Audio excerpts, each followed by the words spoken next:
chapter 5. John chapter 5 will be the first place we look.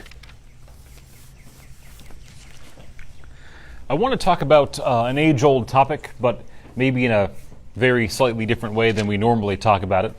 I want to talk about biblical authority. And I know that there is a pretty standard approach to that, and I think it is a very good standard approach. But I want to approach it from a side angle. I want to skirt the issue for a second to deal with another aspect altogether. And I want to spend some time looking specifically at the authority that Jesus has in our lives. And I want to use him as the blueprint that I believe we're going to find through a variety of other areas. And the first thing I want to mention, obviously we know that we are under Jesus' authority. We're going to be looking at passages like Colossians chapter 2 and Ephesians chapter 1 in just a moment, and Matthew 28, where Jesus says, all authority in heaven and earth has been given to me. But I want to note here, as we look at John chapter 5, that as Jesus does his work inside the world, he notes very specifically that he himself is under authority. Here in John chapter 5 and verse 30, Jesus says, I can do nothing on my own. As I hear, I judge, and my judgment is just, because I seek not my will, but the will of him who sent me.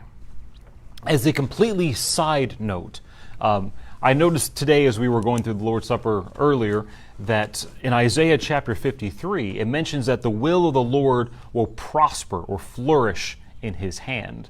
And Matthew chapter 5 verse 30 is a direct fulfillment of that prophecy in Isaiah, where Jesus says, it's not my will, but I come to do my Father's will. And he repeats this statement over in John chapter 12, a couple pages over in John chapter 12, and in verse 49.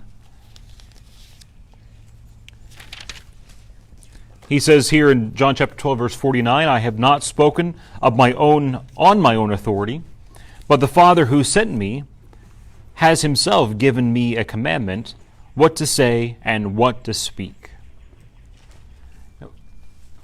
For Jesus to be effective in his work, he had to be completely under God's authority.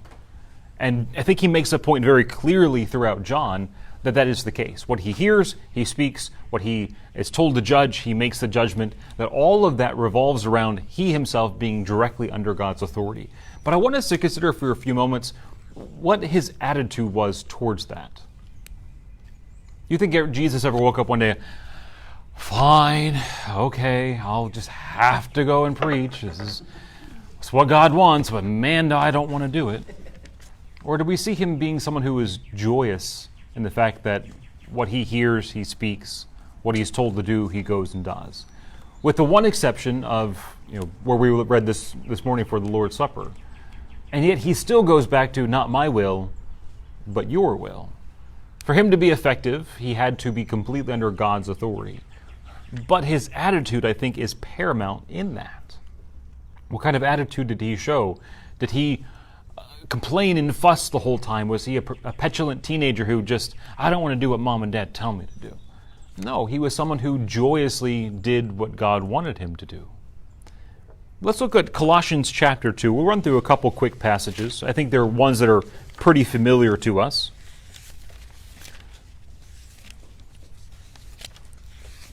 Colossians chapter 2. We'll look at two verses here in Colossians. The first one's in chapter 2 and in verse 10, where Paul writes there that, and you have been filled in him, meaning Jesus, who is the head of all rule and authority. And this is kind of referencing back to what he wrote back in chapter 1 and verse 18, where he speaks of Jesus in chapter 1, verse 18, that he is the head of the body of the church. He is the beginning, the firstborn from the dead, that in everything he might be preeminent. For in him all the fullness of God was pleased to dwell, and through him to reconcile to himself all things, whether on earth or in heaven, making peace by the blood of his cross. And this is, I think, a concept we recognize fairly readily, that Jesus is the head of the body, the church, that everything we do needs to be under his authority. Ephesians chapter 1, another very famous verse for this concept, in verse 21 and 22. Ephesians chapter 1, verse 21 and 22. He says, therefore, far above all rule and authority and power and dominion, and above every name that is named, not only in this age, but also the age to come. And he put all things under his feet, and he gave him to be head over all things in the church, which is his body, the fullness of him who dwells all in all. And we reference the one we know very well, Matthew 28:18, all authority in heaven and earth has been given to me. We recognize that we are under Jesus' authority, but the question comes in, do we like being under his authority? So he modeled it perfectly for us. The pattern is, he is under God's authority, and he thrived under that. And we don't ever see him complaining, well, I wanted to do something else, but God told me to do this, and I think we should do it this way, but fine, I'll do it the way that God told me to. No, he was someone who was very zealous for the authority that God had over him. And the same thing seems to apply for us as Christians. As us members of the church, do we constantly love being under Jesus' authority? Is this something that we demonstrate to other people? If you get to talk to people who are religious and they talk about their church and all the things that they do, it becomes somewhat pretty apparent that oftentimes people do in their church what they really truly enjoy doing, regardless of whether or not it's exactly what God has laid out for us in his pattern. Are we people who skirt the issues and kind of hedge around it and say, well, and we kind of feel that this is the way that it should be done? Or are we individuals who are genuinely glad and demonstrate that when we talk to others, that I'm glad that this is the way that we worship. I'm glad that this is the way that God has put his wisdom into his church to function in this particular way. Let's look at Matthew chapter 8. I want us to consider this. This is a verse I've read numerous of times. I think most of us have. And I think I might have missed the point a number of times. Matthew chapter 8 is a centurion. In Matthew chapter 8 here in verse 5, Jesus comes to Capernaum. And a centurion, which is not a Jew but a Roman, came forward, and he appealed to him, saying, Lord, my servant is lying paralyzed at home, suffering terribly. And he said to him, I will come and heal him. So Jesus replies, I'll come to your home and I'll heal him. And the centurion notes here in verse 8, Lord, I am not worthy to have you come under my roof, but only say the word, and my servant will be healed. For I too am a man under authority, with soldiers under me, and I say the word, go, and he goes, and another come, and he comes, and to my servant do this, and he does it. But notice the phrasing that he uses there in verse 9. I too am a man under authority.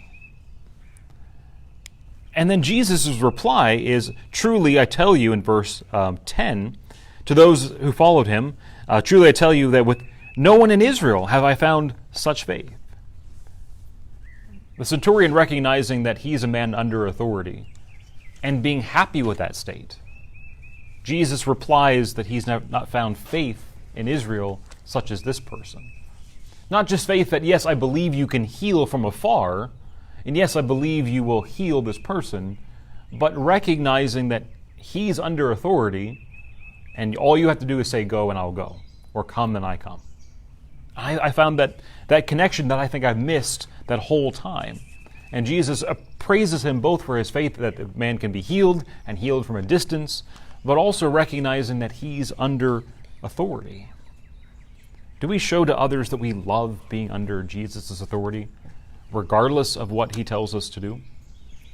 Or do we feel uncomfortable because modern society or modern churches have different views and ideas and opinions, and we're different and we're slightly uncomfortable being different? Or do we love being under his authority? I think it's a worthwhile question to ask ourselves. Now, that pattern that Jesus gave for himself being under authority and then us being under his authority doesn't just stop there. Romans chapter 13 is another important aspect to look at.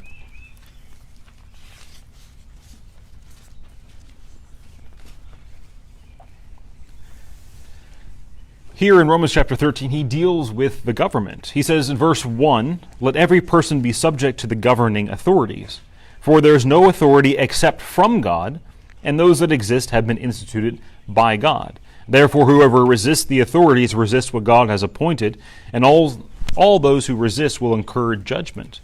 For rulers are not a terror to good conduct, but bad. Would you have no fear of the one who is in authority? Then do what is good, and you will receive his approval. For he is God's servant for your good. But if you do wrong, be afraid, for he does not bear the sword in vain. For he is the servant of God, and avenger of those who carries out God's wrath on wrongdoers. Notice that same general pattern applies, that the government is under God's authority. They were instituted and established by God. Now, we know that no government works perfectly. And no government has ever worked perfectly because no government truly submits themselves to God's authority. To work well, or to work as best as they can, submitting themselves to God's authority is paramount. There has been some nations that have been established, at least on rough Christian principles, and they have done very well. And if you read any of the writings of our founding fathers, which we just talked about, yesterday, hopefully with our families, all of them had very strong Christian principles and believed that our country should be established on those things. I mean, George Washington made the statement that no country would really work, no form of democracy will work without someone having an underpinning of Christian principles and morals themselves. But that's kind of beside the point. So, for a government to truly work well, they would be under God's authority. Already they are. But we ourselves are to be under their authority. And that's the point that he makes in verse 1. Let every person be subject to the governing authorities. For there is no authority except from God, for those that exist have been instituted by God. Now, we're following the same pattern of attitude. Do we love and show that we love being under the authority of the government that God has placed? And not just the government that we currently like, or one that we hope the future like, but this government. I mean, Paul's writing to Romans who are in Rome, who in a few short years Nero is going to use as torches in his garden. And he tells them to not only here in verse 1 to be subject to them, but in verse 7 to give honor to whomever honor is owed. That there's an attitude that goes along with it. And sometimes, I don't know how we do it, but sometimes we feel that we have worked out this really neat solution that I can talk however I want to about anybody in authority, and I can act however I want towards anybody in authority, but I can honor the position. I don't understand how that exactly works, and that isn't what I don't think Paul is advocating here either. That there is true honor that is owed to somebody that God has placed in authority. Doesn't mean that they're going to do their jobs great, or even sometimes going to do it well. Sometimes God has placed them in position of authority to bring down a country. But I would consider how David responded to Saul. David knew that he was going to be appointed, had already been appointed, or anointed at least, as king. He was fleeing for his life and hiding in caves with his men, had an opportunity to kill Saul, cut off the edge of his cloak to let Saul know that he came close and saved his life, and then repented from even cutting off his edge of his garment, because how could he lift his hand against the Lord's anointed? His attitude towards authority was paramount for the future success of Israel as a whole. That through David's example of how he treated the Lord's anointed, that was going to be a good example of how Israel was supposed to treat the next king that was going to be in place. And I would really have us consider, how do we respond to the authority that we're placed under here in this country? How do we talk about it? Understanding that it is from God and instituted by God and for our good. That there's never been a point in time where less government, or no government I should say, where no government is equal to better living conditions. It's not exactly equal to say more government equals better living conditions. That isn't the same either. But if you remove law, if you remove jurisprudence, if you remove justice from your country, righteousness does not thrive in those conditions. Evil does. And so he makes the point that God has instituted authorities to punish those who are evil and to protect those who are righteous, as a general rule. It doesn't always work out that way, because people don't always follow God's rule. But I'm digressing quite a bit. When it comes to the rules and the authority that God has established, how do we respond to? What's our attitude? The same thing comes when we talk about elders. Hebrews chapter 13 talks about how we are to be subject to the leaders in the church. Specifically, he's dealing there with elders. In verse 17, he says to them to obey your leaders, submit to them, for they are keeping watch over your soul. Keep your finger there in Hebrews chapter 13 and turn back with me, or turn forward a couple pages into 1 Peter chapter 5. 1 Peter chapter 5. I want us to note here in 1 Peter chapter 5 and verse 2 and verse 4 that he mentions that elders themselves are under God's authority. I mean, once you're an elder of a congregation, it's not free, you got free reign to do whatever you want to. It's, well, this is my congregation, now I get to do whatever I want. But he places them under God's authority. Verse 2, he says, shepherd the flock of God that is among you, exercising oversight, not under compulsion, but willingly, as God would have you.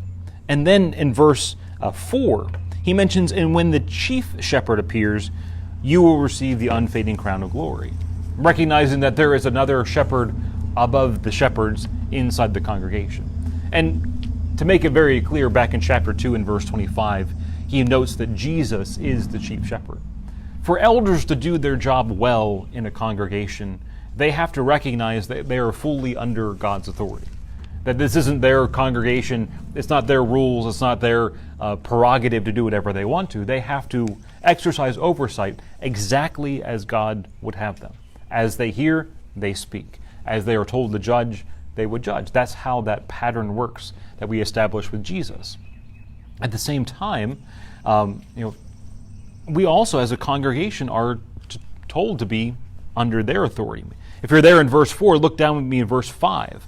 1 Peter chapter 5 and verse 5. He says, likewise, you who are younger, be subject to the elders. And I told you to keep your finger in Hebrews 13. Go back to verse 17. He says, obey your leaders, submit to them, for they are keeping watch over your souls as those who have to give an account. And let them do this with joy and not with groaning, for that would be no advantage to you. Here we're going to follow that same pattern of attitude. Do we long to be under the authority of elders? Obviously that's not where we are right now here as Colonial. If we had the opportunity in the future, would we jump at that chance? There's a lot of times that people haven't wanted elders for a variety of reasons. But if we're following the same pattern that we've been walking through all of today, Jesus himself fully under God's authority, and he enjoyed being there and never once rebelled in that state.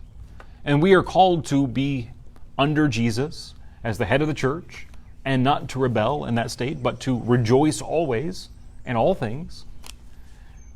Joy is one of those key characteristics that we're to abide in. Seems to kind of go hand in hand with being under Jesus' authority. When it comes to the leadership of the church, do we long to be under the leadership of elders? For those who maybe have been members of other congregations in the past, maybe have had elders, is this something that you really enjoyed? I mean, consider the wording here in Hebrews 13 of the attitude that's implied in verse 17. Let them do this with joy.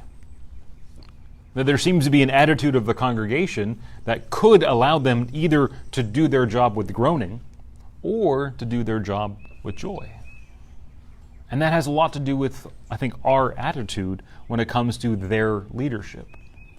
I remember speaking to someone, I did a summer internship, it's been eons ago up in Ohio, and right before I got there, maybe a year or two before I got there, the congregation had moved from having a morning service and the evening service to a morning service and an afternoon service. So they met at, I think it was 10 o'clock, they had a small break, and then came back at 3. The elders had decided, or had decided to try at least at the time, for the members, instead of going back home and having the entire afternoon apart, how about we get together closer and encourage people in that break to go to eat. Go to someone's house for lunch and then come directly back. And so basically from 10 o'clock in the morning till about 4:30, the whole congregation would be either together or together in homes and then back together. So they had more time together on a Sunday. That was the elders' intention. I remember one person telling me that he just hasn't gone to the Sunday afternoon service because, well, he liked the evening better, and he didn't appreciate the elders telling them that they should change their service times. Do you think that caused any groanings for the elders? That here they have the spiritual oversight over these souls, and they have this plan to at least try to help in some way and have people kick back just because they don't like the idea of being under authority? Are we individuals who long for those things? Let's go over to Ephesians chapter 5. Maybe here's where we get into some of the more touchy subjects. Ephesians chapter 5, verse 22 and verse 23. He says, "Wives, submit to your own husbands as to the Lord. For the husband is the head of the wife, even as Christ is the head of the church, his body, and himself its Savior. Now the church submits to Christ now as the church submits to Christ, so also the wives should submit in everything to their husbands.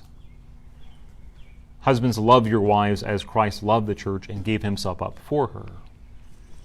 I would suggest both here in verse 23 and verse 24, and in Colossians chapter 3 and verse 17, that before he gets into the subject, or while he gets into the subject of how the household is to run, he reminds the husbands in Colossians chapter 3 and verse 17, "Whatever you do, in word or deed, do everything in the name or by the authority of the Lord Jesus, giving thanks to God the Father through him." And then he gets into Colossians chapter 3, verse 18 and 19. "Wives, submit to your husbands as is fitting to the Lord. Husbands, love your wives and do not be harsh with them."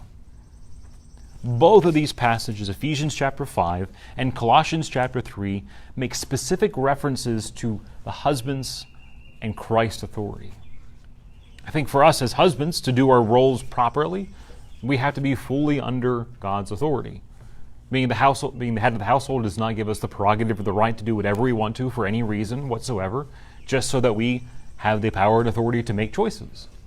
But for us to really, truly do the best of our jobs, we have to be fully under God's authority and like it.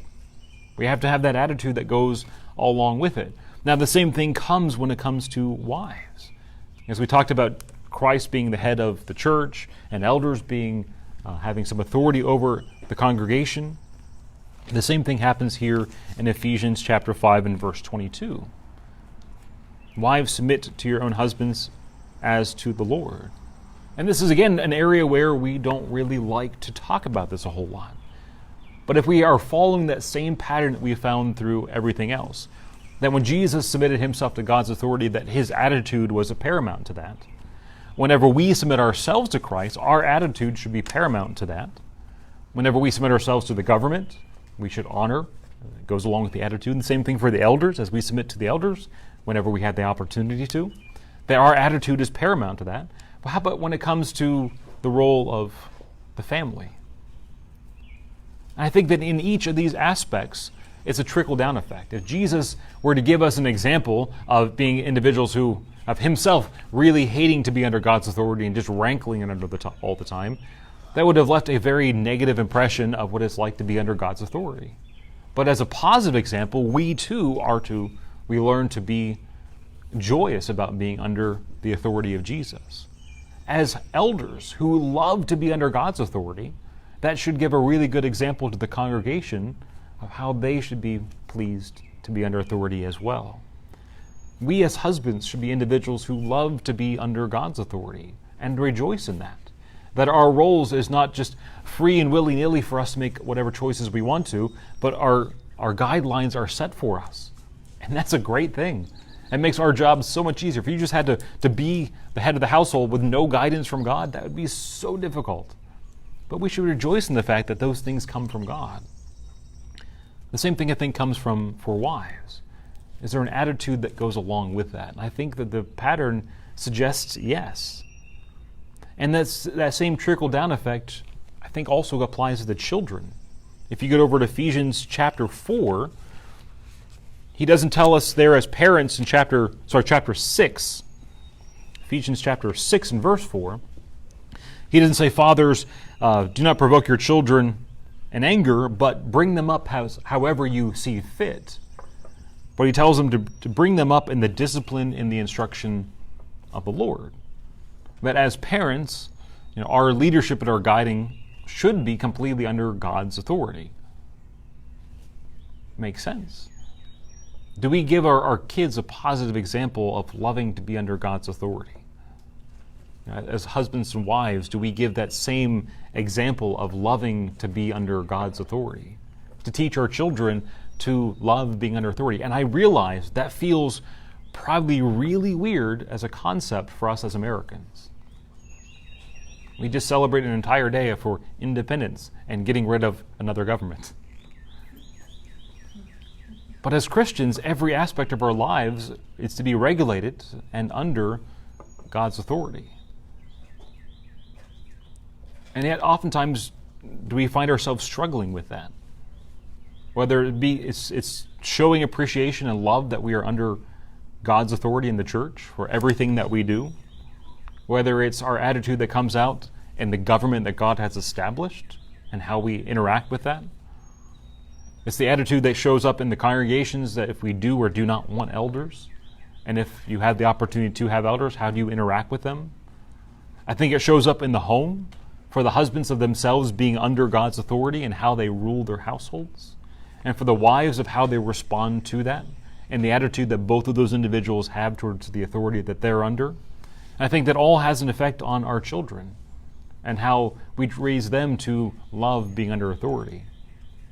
And this feels like one of my most un-American lessons I've ever given, because it doesn't seem to fit into our American society of I want what I want and I want to be the master and commander of my own life, when the whole point of what Jesus says, if you want to come after him or follow after him, then you have to take up your cross and deny yourself and follow after him.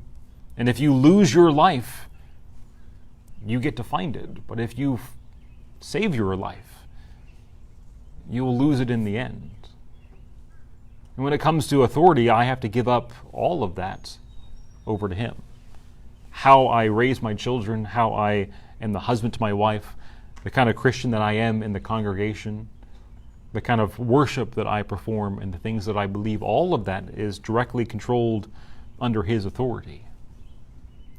And all of that pattern is a beautiful thing. I could not be the husband that I would want to be if it wasn't for his guidance. I couldn't be the kind of father that I want to be if it wasn't for his instruction and his discipline that he gives me to hand out. I couldn't be the kind of Christian that I want to be if I don't follow him exactly. And that's a great thing. I get to be the best citizen that I can be. I get to be the best husband that I can be. I get to be the best father that I can be. I get to be the best Christian, the best member of a congregation that I can be, only if I both follow his authority and thrive with it. So I want us to take some time this week and just consider, what is your relationship with leadership? Recognizing that every role that God has placed us in both binds us under his authority and then gives us some authority over somebody else. And you can't have one without the other. You can't recognize that, yes, I've been given some authority, without recognizing that he has bound me to a code of conduct inside of that leadership role. As parents, as husbands, as members of the congregation, as members of our society, all of that has to go hand in hand. Take some time this week and to really look at the different aspects of your life and say, well, what is my attitude towards authority? One of the things that has saddened me tremendously, not only in the last couple of weeks of our country, specifically maybe in this realm, but the attitude that I find in myself as a younger person, and the attitude that I find in a lot of people who grew up in the church. I have a rebellious attitude that doesn't just extend to the government, it doesn't just extend to their parents, but I find it creeping into the home, both in the wise role and in the husband's role. I find it creeping into the church when it comes to the relationship of the church, the elders and the elders of the church. I find it in the hearts and the minds of Christians who rebel against having God tell them what to do in every aspect of their life. And that should be a heartbreaking thing for us if we find it in our own selves. Take some time to really ask yourself, how did Jesus live under God's authority? And do I follow in his footsteps in that regard as well? I hope that you do take some time and really to consider that this weekend. If you will, open your songbooks number 719.